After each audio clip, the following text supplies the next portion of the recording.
I hope that you're having a great President's Day in the U.S. and either having a great continuation of your weekend or are having an awesome Monday. So I am back, and I was thinking about what I wanted to do for my video this week, and I was actually thinking that a recap of kind of what we've talked about, or I've talked about over the last couple of weeks, probably would be a good idea. So the first thing that we talked about was asking expansive questions.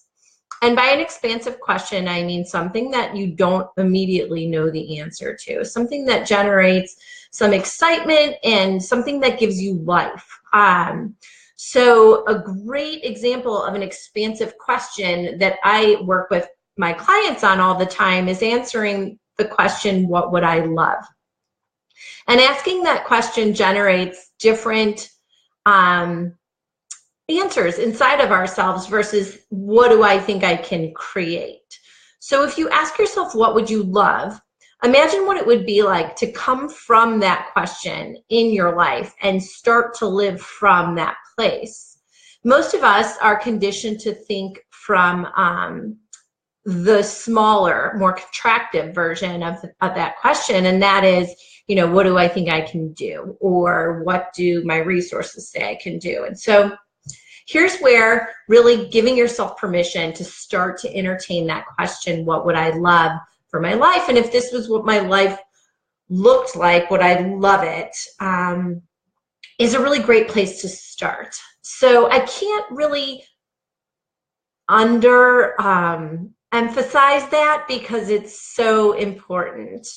So that's the first thing. And one of the main ways to kind of look at getting answers to that question, what would I love, is to look at the areas in your life where there's longing, something that you're longing to create, or where there's discontent, something that you're not really happy with, something that you would love to change, and really use those two growth signals, is what I call them, your longings and your discontent, to help you really come up with an answer to that question, what would I love?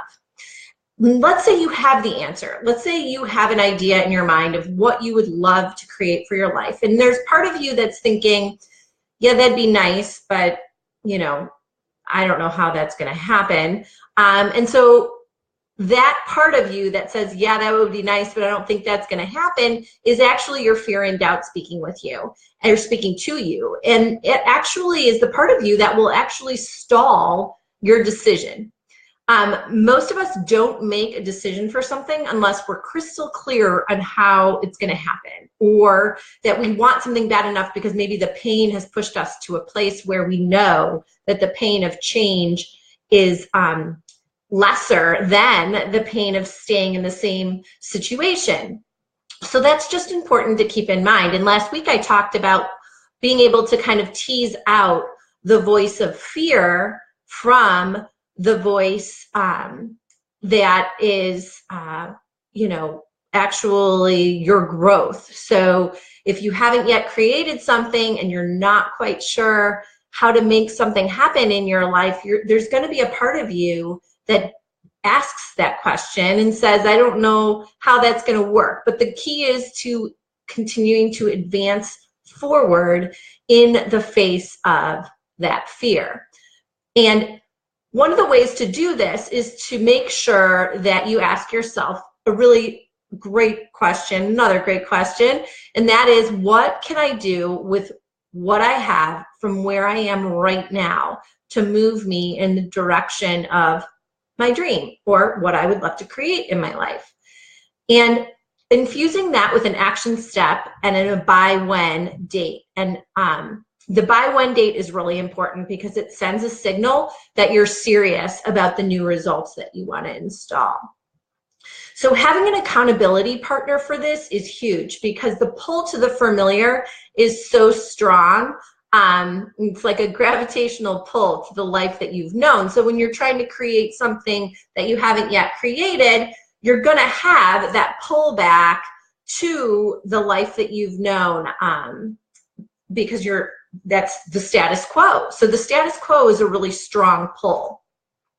So the other thing that I wanted to kind of just throw out there this week was to give you 2 strategies to discover the next most important step to take in the direction of your dream. And one of the strategies that I think is a really great strategy is to come from your dream. So if you were to imagine that it's 3 years from now and everything's worked out, and you are living this life that you love, this dream that you've created that's actually in your reality. Let's imagine that that's happening. And then what would that future self tell you to do today to take a step in that direction? I think that's a really powerful way to come at it. And my mentor always says, you have to come from the dream, not try to get to it.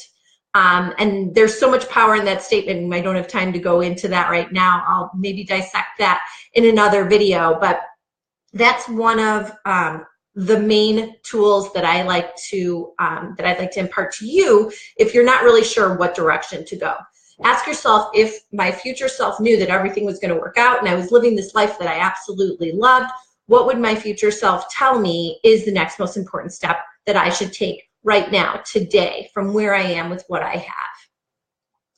And then you can ask yourself the question right now, you know, what is one small step that I can take that might move me in the direction? And I know I mentioned this last week too, but just being mindful that a baby step is a step in the direction. So giving yourself credit for those baby steps, whether it be researching something on the internet or calling somebody to get some resources, or attending a seminar that maybe you have been interested in attending, anything that you're doing that is something that has a correlation to what it is that you are longing to create is a step.